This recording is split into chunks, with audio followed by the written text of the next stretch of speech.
Very good morning.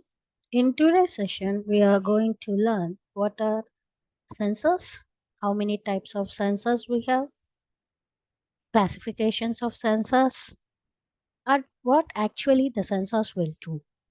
So, if you observe here, the sensors are the devices that provide an output signal based on measuring an environmental phenomena such as measuring temperature, humidity, pressure, altitude, ambient light distance, etc. Means this sensor will sense our physical environment and it will produce us an output.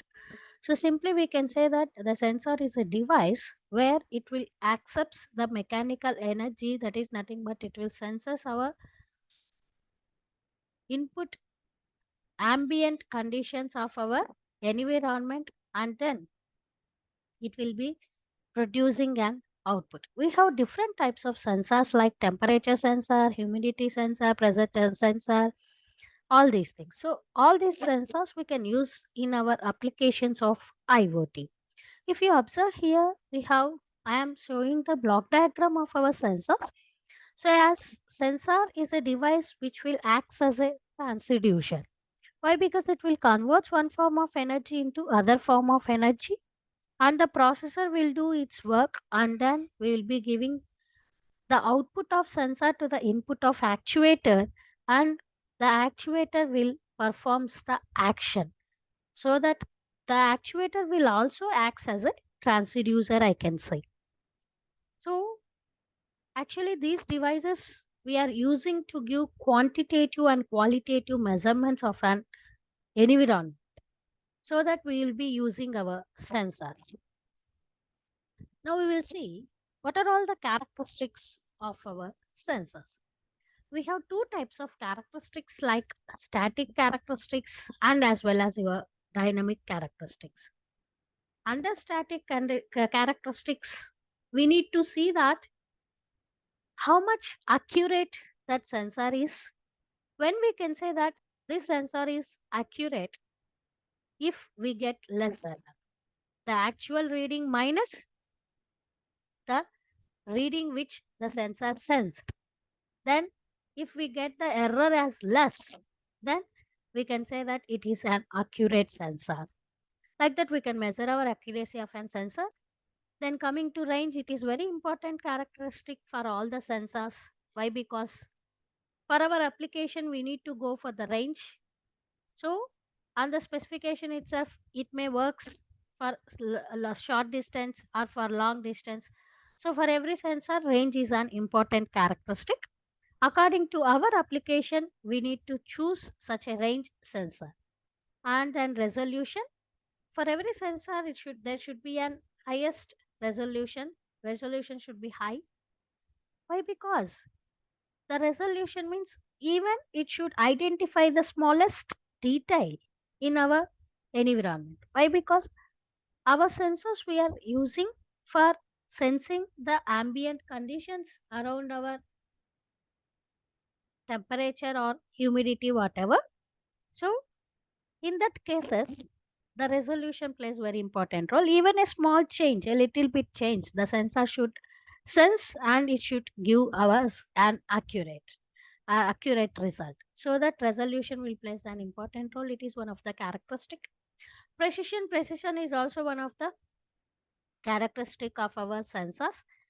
It should be precise, so it should be accurate, and sensitivity. It is also one of the characteristic where it should give an output accurately for the either it may be a hot condition or cold condition, whatever the variation is there at the input.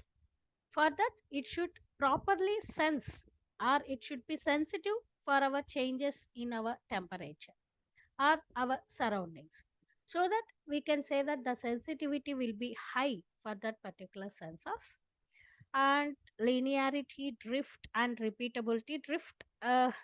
Drift and repeatability characteristics should be less, And the above characteristics like accuracy, range, resolution, precision, sensitivity, and linearity should be high for our sensors, whatever the sensor we are taking.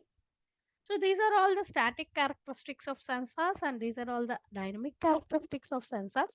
Coming to dynamic characteristics, these are zero order system, first order system, and second order system.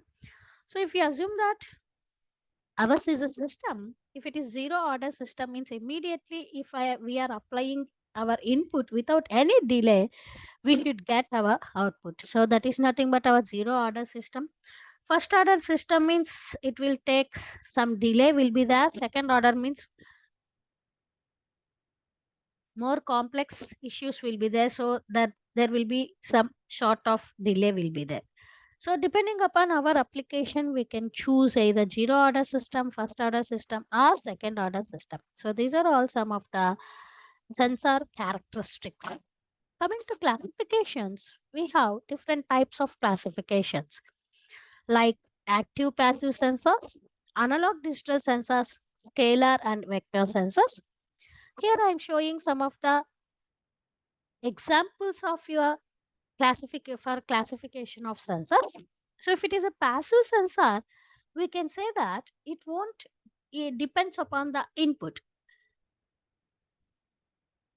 It will depends upon the input, that is nothing but it cannot independently sense the input. It depends upon the others. So by the dependency, it will produce us the it will sense us the input. But if it is an active sensor, independently it can sense the input. It won't depend upon anything. So for example, soil moisture, water level, temperature sensor, accelerometer. If we observe, if it is a soil sensor, moisturizer definitely depends upon the soil. Then only it can able to sense the things and it can able to use its output. So water level, it should depends upon the water. Temperature, like that, it independently it can't produce its input. It can't sense its input. So it depends upon the some others, so some other things. So that is nothing but your passive sensor. If it is active sensor, independently it can sense the input. So like your radars, independently without depending upon anything, radar can sense its input. So that it is where we can say those are nothing but simple examples for radar active sensors. And then analog sensor, if the output of the sensor is continuous, we can say it is nothing but analog type sensor.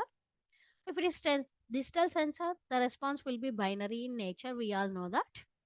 So examples under analog sensor and as well as digital sensor, if we see, under analog sensor, the temperature sensor, LDR, analog pressure sensor, and analog Hall effect, all these comes under our analog sensor.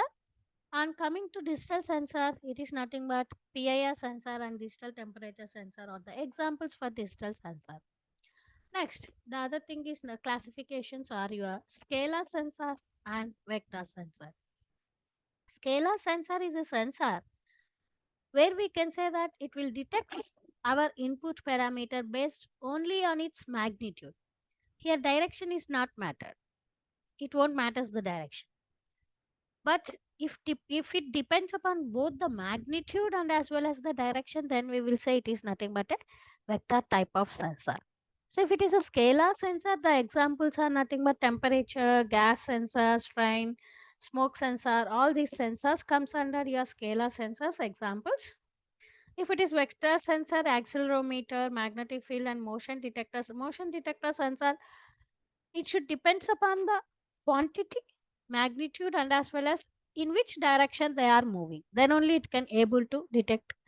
So that the response of the sensor depends upon the magnitude and as well as the direction. So that we are calling it as vector sensor.